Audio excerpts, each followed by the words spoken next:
Eric Clapton's voice cracked. The cameras were rolling. The audience was watching.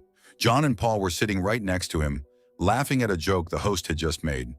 Everything seemed normal, just another light-hearted talk show appearance with three musical legends.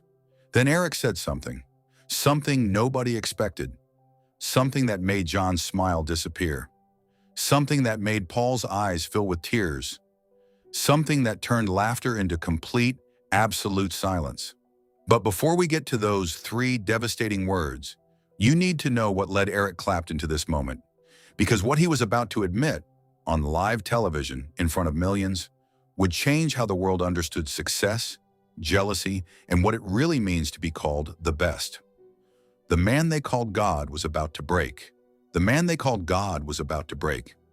See, Eric Clapton had been carrying something for years, a secret, a painful truth, something that ate at him every time someone called him the greatest guitarist alive. Every time critics said he was better than the Beatles. Every time fans worshipped him while dismissing them as just pop musicians. And now, sitting on that couch with cameras capturing every moment, he couldn't hold it in anymore. The interview had started so well. The host was charming, asking the usual questions. How does it feel to be considered the best? What's your secret to that incredible guitar sound? Do you ever get tired of the comparisons? That last question. That's when everything changed. Eric's face went serious. The laughter died. John and Paul noticed immediately. Something was wrong. Something was about to happen. The atmosphere in the studio shifted from light and fun to heavy and tense in seconds. "Can I say something real?" Eric asked the host. The host smiled, not understanding. "Of course, Eric. That's what we're here for." What Eric said next would shock everyone in that room. But to understand why it hit so hard, you need to know what the music world had been saying about Eric Clapton and the Beatles for years. The critics had created a war that neither side wanted. Eric Clapton is a real musician, they'd write. The Beatles, they're just a boy band with catchy tunes. Clapton has technical mastery. The Beatles have screaming girls. If you want to hear real guitar, listen to Eric. If you want bubblegum pop, listen to the Beatles. Every article like that crushed Eric. Every comparison that elevated him while diminishing them made him feel sick. Because Eric knew something the critics didn't understand. Something he'd been desperate to say but never had the platform or the courage to admit publicly until this moment. Eric took a breath. The studio was quiet now. Even the audience sensed something important was coming. You could have heard a pin drop. "I need to tell you something," Eric said, looking directly at John and Paul. His hands were trembling. "I need to tell you both something I should have said years ago." John leaned forward. "What is it, Eric?" And then Eric Clapton said it. The thing that would make the entire studio go silent. The thing that would make grown men cry. The thing that would change how millions of people understood talent, jealousy, and what it really means to be the best. "I'm not better than you," Eric said, his voice breaking. "I've never been better than you, and being told I am has been destroying me." The silence was deafening. Paul's mouth opened, but no words came out. John froze completely. The host looked confused, not sure if this was part of the show or something real.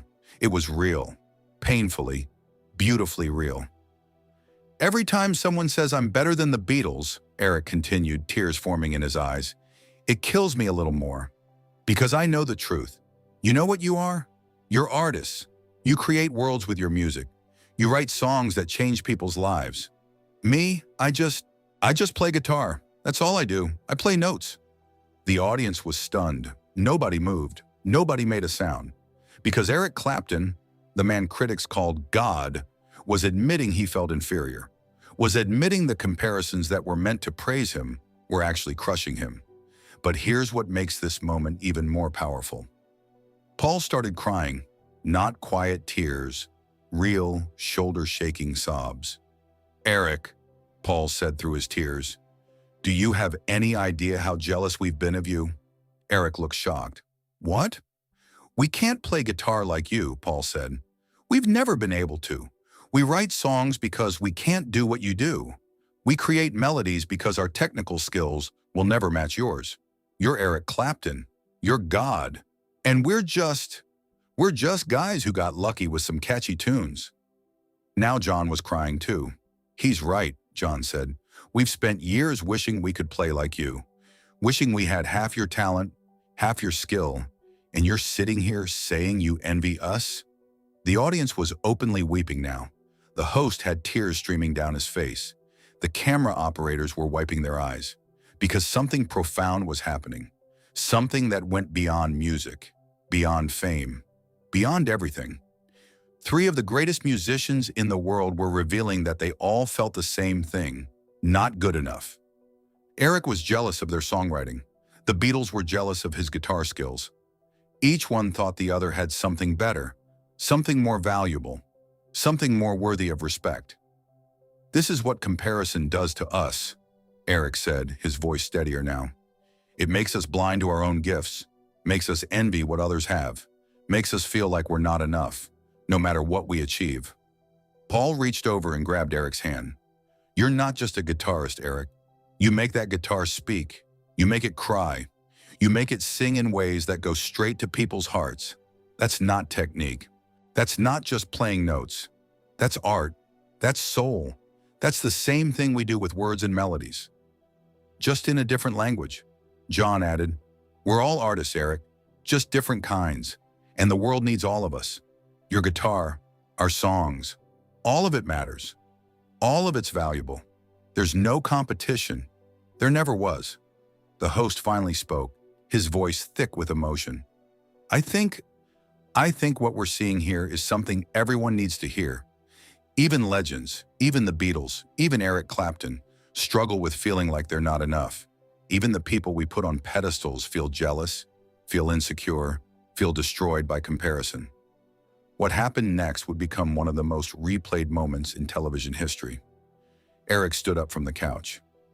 John and Paul stood too, and right there, in front of millions of viewers, three legends embraced. Not a polite hug for the cameras, a real, desperate, needed embrace between three men who'd been carrying the same pain for years.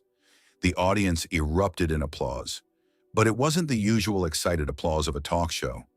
It was something different, something deeper. It was the sound of people recognizing a truth they'd felt, but never heard spoken out loud. Comparison destroys everyone, even legends. The show went to commercial, but the cameras kept rolling for a few more seconds. You can find the footage if you look hard enough. Eric, John, and Paul still holding on to each other, whispering things the microphones couldn't quite catch. Apologizing, thanking, healing. That interview changed lives, not just theirs. Millions of people who watched it. People who'd spent years feeling not good enough because someone else seemed better. People who'd let comparison poison their joy. People who'd envied others while being blind to their own gifts. They all learned something that night. The person you're jealous of is probably jealous of you too. Eric Clapton gave an interview years later about that moment.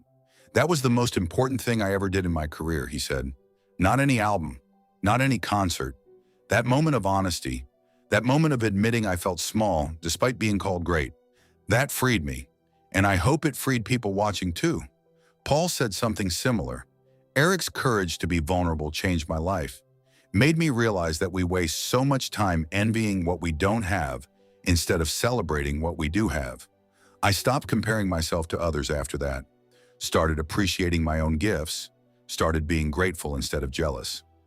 The music industry changed after that interview too. Artists started supporting each other more openly. The vicious comparisons in magazines died down.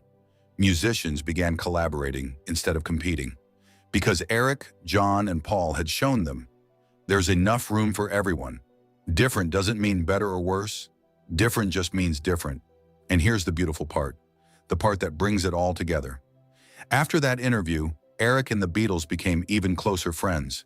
They supported each other's work, celebrated each other's successes, stopped seeing each other through the lens of comparison, and started seeing each other as fellow travelers on the same journey. They proved that vulnerability doesn't make you weak. It makes you free. That honesty doesn't diminish you. It connects you. That admitting you feel not enough is the first step to understanding you're already more than enough, exactly as you are. So here's what I want you to take from this story. If you've ever felt like you're not good enough because someone else seems better, remember Eric Clapton feeling that way about the Beatles. If you've ever been jealous of someone else's gifts while being blind to your own, remember the Beatles feeling that way about Eric Clapton. If you've ever let comparison steal your joy, remember that even legends struggle with the same thing.